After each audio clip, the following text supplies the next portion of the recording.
Hey everybody, welcome to part 3 of Meadowbrook.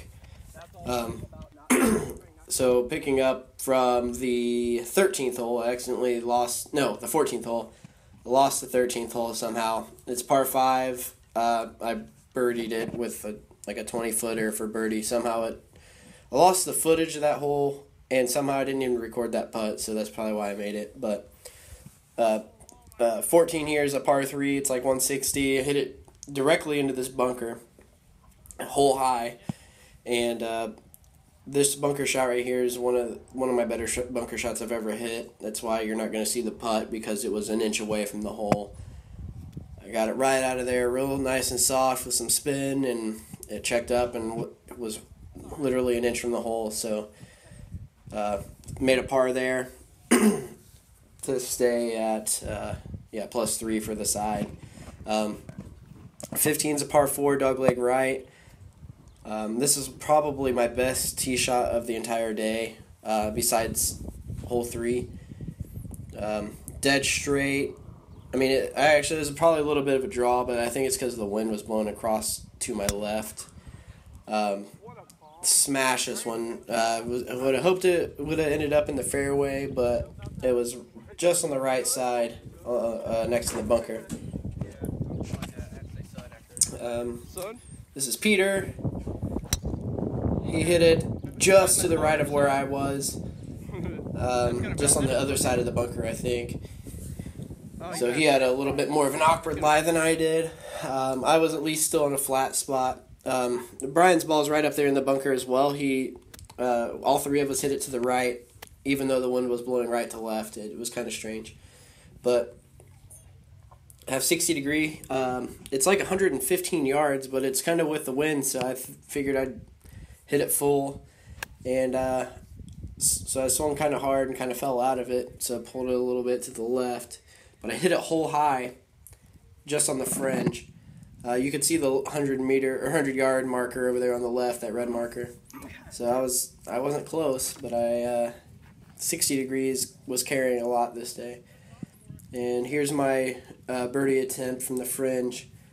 I'm pretty sure I knocked this to about less than a foot. It's like a good 30 feet away. So Peter just hit it back to me to give me another par. So that makes I went double to finish the last video.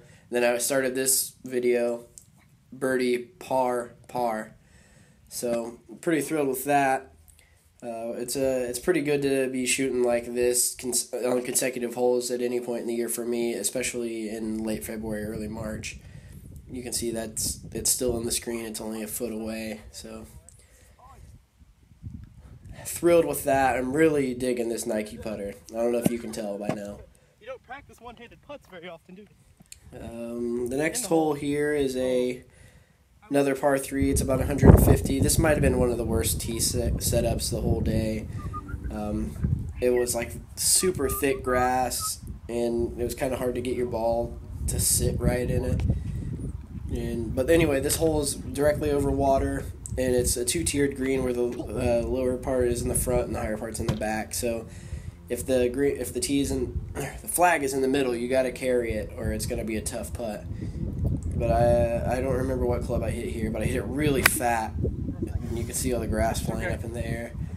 I left it to the right side of the green, had to chip, and somehow I managed to not record that. Nice full moon from Peter there. So I chipped it here, so it's probably a 15-footer or so for par, which I made. So that was pretty nice. Another par. So I've gone, on this video alone, I've gone birdie, par, par, par. This might be, this hole right here is the only reason I didn't beat Peter. This is a short par 4. You can drive it as long as you hit it straight. But I hit it straight into the pond. I duck hooked it straight in there. So hit number 1 into the pond. Which I don't know if I've done yet. Oh, okay, here we go. Par 3 Yeah, I hit it straight into the pond. It was not a good tee shot at all. Didn't even get it in the air, I don't think.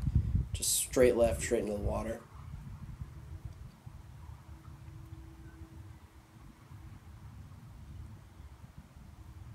So, yeah, I don't know if you can see the splash or not, but it was right in the middle. So my point of entry was like I actually hit it straight for about 10 feet, and then it hooked over into the water. So I just teed up here on the ladies' tees with a 5-iron, and just ripped one up the middle. It was one of my better iron shots of the day. This is one of the times where I felt like I can now take my irons and just swing hard and hit it flush.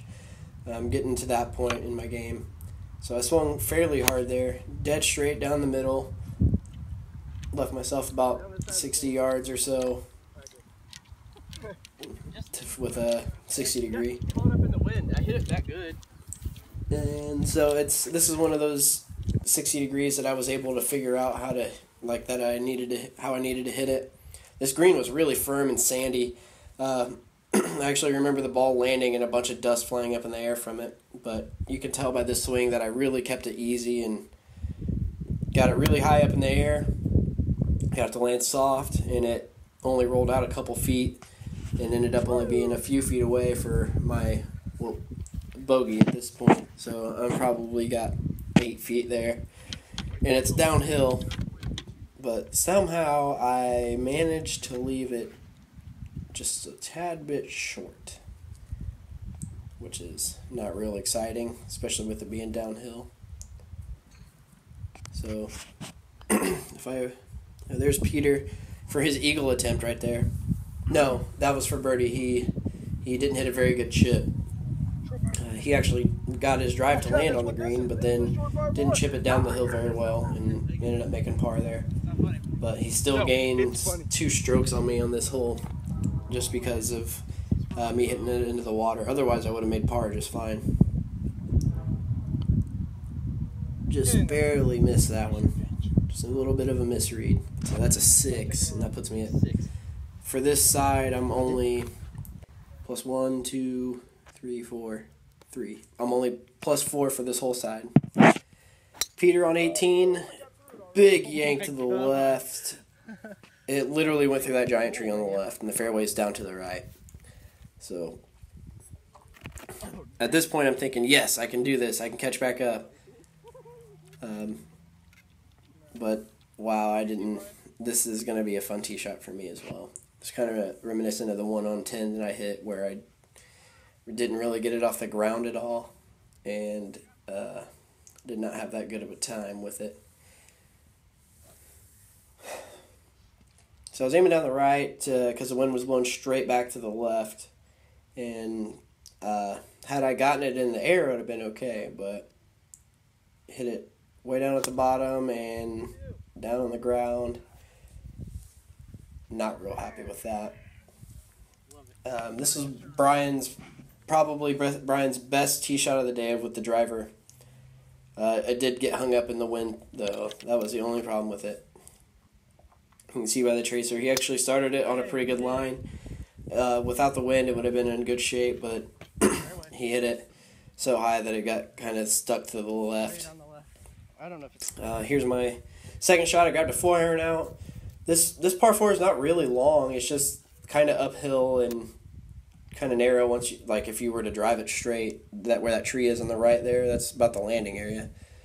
But I managed to do the same thing with this shot as I did with the drive, and it was kind of upsetting. I don't normally throw my clubs unless I'm just absolutely upset with myself, and I know I can play better than that. It's just aggravating. So here's number 3. Alright, hitting a fun shot. Got off the pitching wedge, and that pine tree that's right in the middle there is directly in my line to the green, so I had to aim way to the right, and decided that I would try to hit my little low punch. I'm hitting 3. And hook it around there as much as I could. I duck hooked the 4-iron.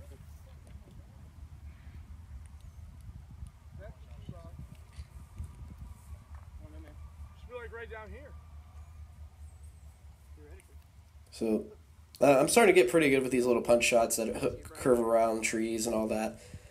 As you saw in the Grandview vlog where I kind of got it to go up around those trees and be a couple feet from the green. I actually did it the other day when I was out at Crestview as well.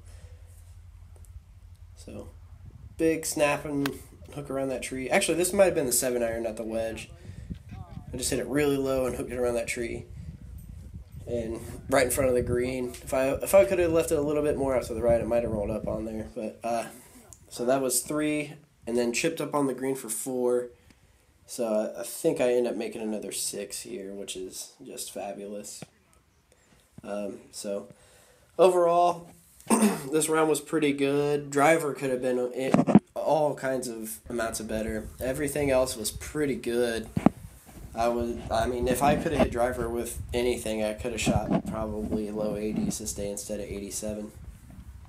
And so I ended up shooting 87. I'm pretty sure Peter ended up shooting 84, something like that.